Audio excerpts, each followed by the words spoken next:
What is creatine? Why is everyone talking about it? What are the myths? What are the facts? Does it make you gain weight? Does it make you bloated? I'm here to help you figure it all out. I am Lo Myrick. I'm a peak performance and leadership coach. I work with entrepreneurs, executives, pro athletes, and Olympians to help them achieve their goals and live happier, more fulfilling, and more successful lives. I take all of the data and research that's done out there by experts and I accumulate it, combine it, and figure out how do you actually use this in your life to your benefit. There's been so much talk about creatine, especially this year with some new studies that have come out. So I want to help dispel some myths and rumors about creatine and tell you what's true. Plus, I'm going to share some pretty mind-blowing stats about creatine at the end. First of all, does creatine make you bloated?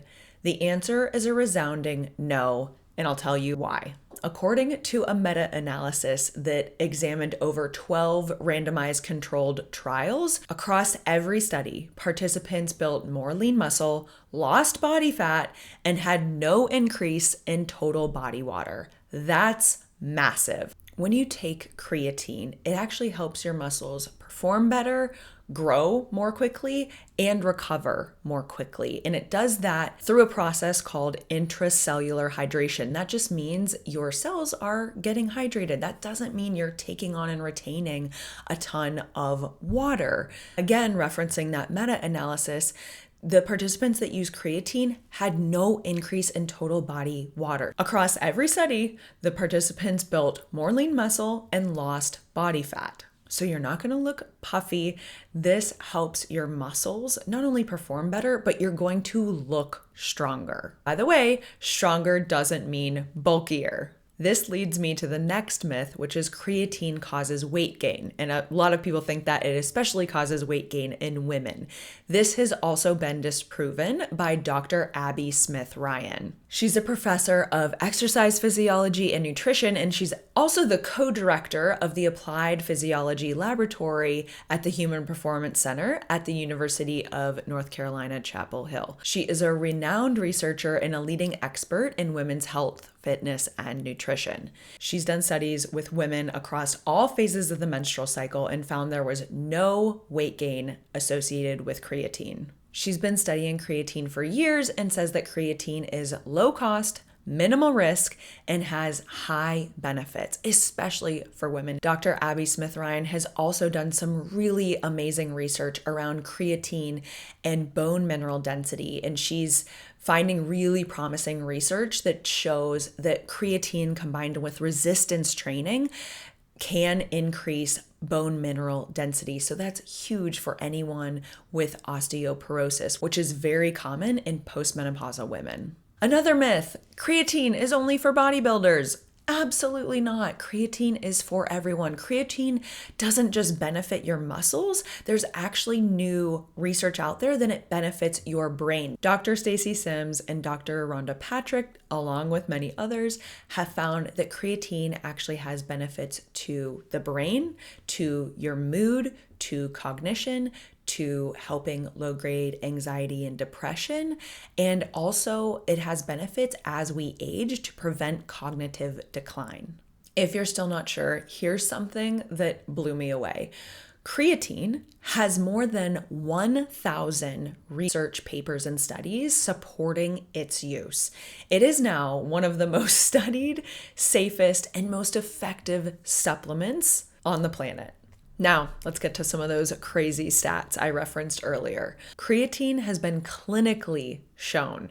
That doesn't mean like experimentally or developmentally, clinically shown to support memory performance by up to 29%, increase processing speed, so your brain processing speed by up to 25%, increase strength and power in your muscles by up to 14%, and promote muscle growth with up to 21% faster recovery. Those are crazy performance statistics. So again, creatine is not only beneficial for your muscles, it's beneficial for your brain. Now, to get the cognitive benefits along with the muscle benefits, there's some different dosing guidance. Dr. Stacy Sims and Dr. Rhonda Patrick have talked about this, and I will link to those conversations below if you're interested in hearing them, but I'll boil it down for you here.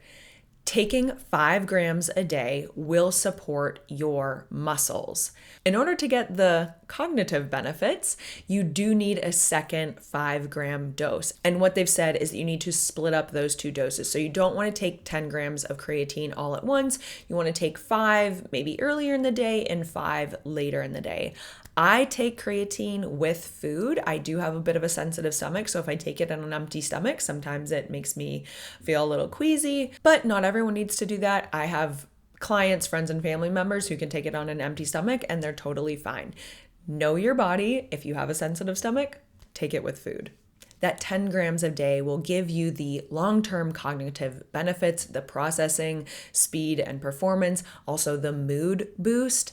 And if you are fatigued, sleep deprived, or jet lag, you might also want to add on that additional 5-gram dose, so giving your total 10 grams a day. The other bit of research that I mentioned earlier is that as you age, creatine can help slow and prevent cognitive decline. So super, super important as we get older. It's also important for us to take as we age, because as we age, we lose lean muscle mass.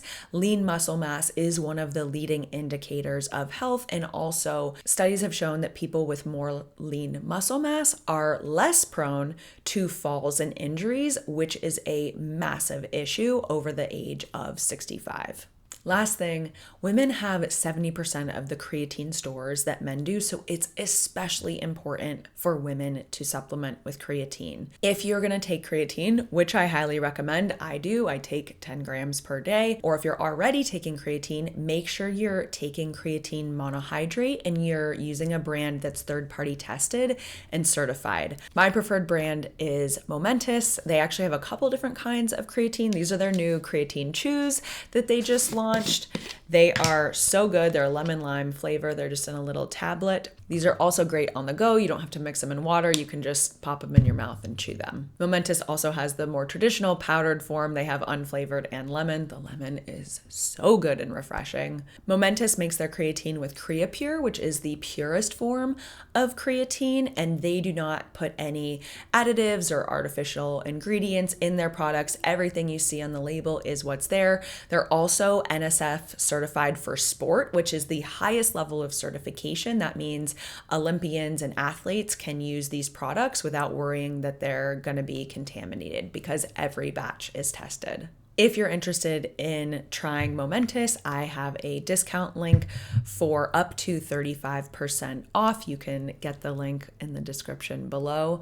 If you have any questions, please drop them in the comments below. I'm happy to help you. I think creatine is such a beneficial supplement. I take creatine daily to feel my best, to perform my best physically and mentally, and I highly recommend it for anyone who is or wants to be a peak performer.